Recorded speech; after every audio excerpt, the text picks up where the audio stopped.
Selamat pagi, bersama saya, Cindy Raja. Mari awali aktivitas dan pelayanan Anda melalui renungan pagi bersama Allah di waktu fajar.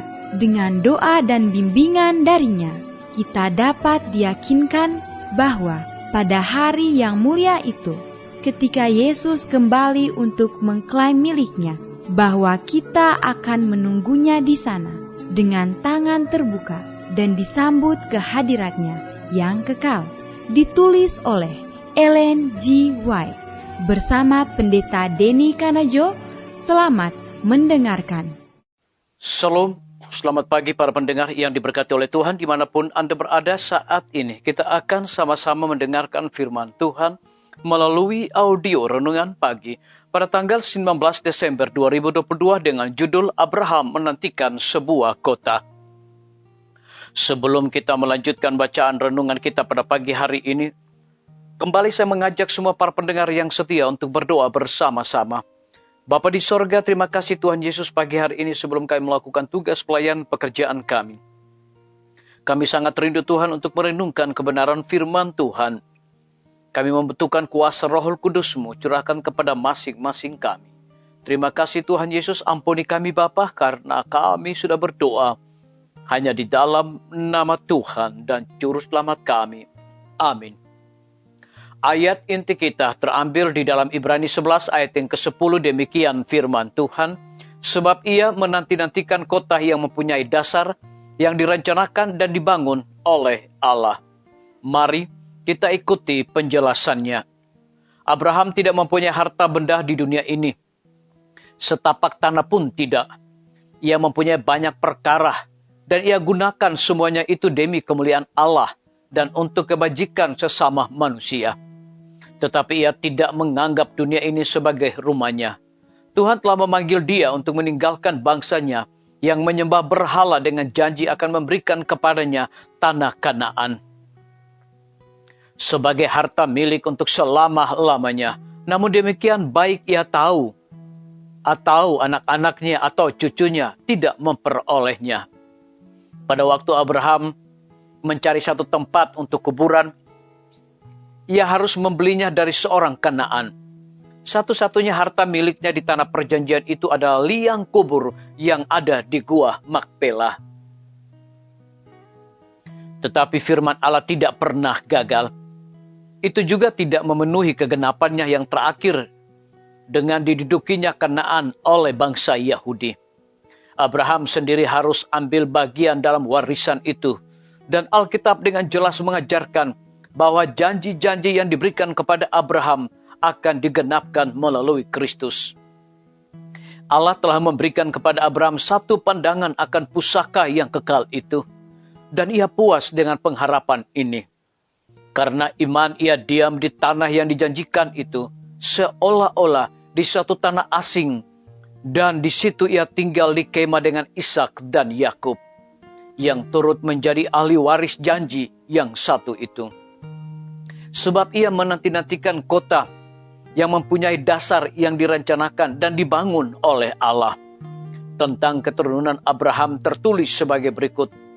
Dalam iman, mereka semua ini telah mati sebagai orang-orang yang tidak memperoleh apa yang dijanjikan itu, tetapi yang hanya dari jauh melihat dan melambai-lambai kepadanya, dan yang mengakui bahwa mereka adalah orang asing dan pendatang di bumi ini.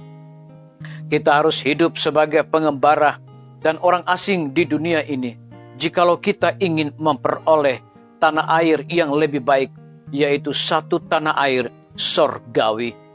Disalin dari buku Alfa dan Omega, jilid 1, halaman 192 dan 193. Biarlah bacaan renungan kita saat ini akan menjadi berkat bagi kita semua. Mari kita tunduk kepala dan kita berdoa. Bapa di sorga, terima kasih Tuhan Yesus, oleh karena firman-Mu di pagi hari ini menceritakan pengalaman daripada Abraham yang menantikan sebuah kota. Abraham tidak mempunyai harta benda di dunia ini, setapak tanah pun tidak. Benar Tuhan, terpujilah nama-Mu. Pada pagi hari ini hamba berdoa untuk pemerintah kami.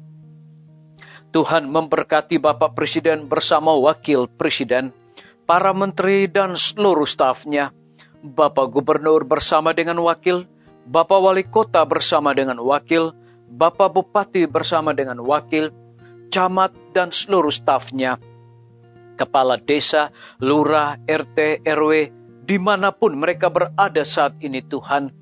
Mereka sangat membutuhkan pertolongan Tuhan. Curahkan hikmat pengetahuan sorga, kekuatan dan kesehatan, agar mereka dapat menjalankan roda pemerintahan mereka di tengah-tengah pandemi saat ini dan kesukaran hidup. Biarlah itu boleh sesuai dengan amanat Tuhan sendiri. Kami berdoa untuk para tim medis, Tuhan berkati dokter, perawat, bidan semua, para pekerja kesehatan yang sedang melayani di setiap rumah sakit, puskesmas, bahkan pustu. Kiranya hikmat, pengetahuan sorga, sukacita Tuhan berikan bagi masing-masing mereka. Lebih daripada itu kami berdoa untuk pembangunan Rumah Sakit Advent Palangkaraya, Rumah Sakit Advent Kupang. Tuhan berkati semua pembina Rumah Sakit Indonesia. Tuhan berkati semua para tukang, material yang mereka gunakan, perizinan yang sedang berlangsung. Biarlah dengan tuntunan dan bantuan kuasa Tuhan, hambatan demi hambatan yang dihadapi dalam semua urusan ini dapat diselesaikan tepat pada waktunya. Lebih daripada itu kami berdoa bagi hamba-Mu Dr. Raymond yang Tuhan percayakan untuk memimpin Rumah Sakit Advent Palangkaraya. Kiranya hikmat dan sukacita sorga Tuhan curahkan kepada hamba-Mu ini. Kami berdoa untuk pimpinan-pimpinan organisasi gereja Tuhan dari tingkat yang tertinggi sampai kepada gembala jemaat. Saat ini Tuhan mereka membutuhkan kuasa Roh Kudus dalam pelayanan mereka.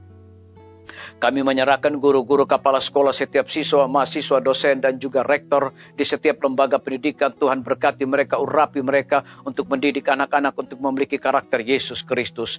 TNI, Polri, PNS, wira swasta, petani, pedagang, nelayan, ojek online dan saudara-saudara kami yang ada di dalam penjara. Hiburkan mereka Tuhan, cukupkan kebutuhan mereka, berikan sukacita selalu untuk melaksanakan tugas dan tanggung jawab mereka. Para pendengar yang setia yang berulang tahun saat ini dimanapun mereka berada, dengan bertambahnya usia yang Tuhan percayakan bagi hidup mereka, mereka selalu bersyukur dan mengandalkan Tuhan setiap saat. Yang berada di dalam kebimbangan ketidakpastian hidup, Tuhan berikan iman yang teguh.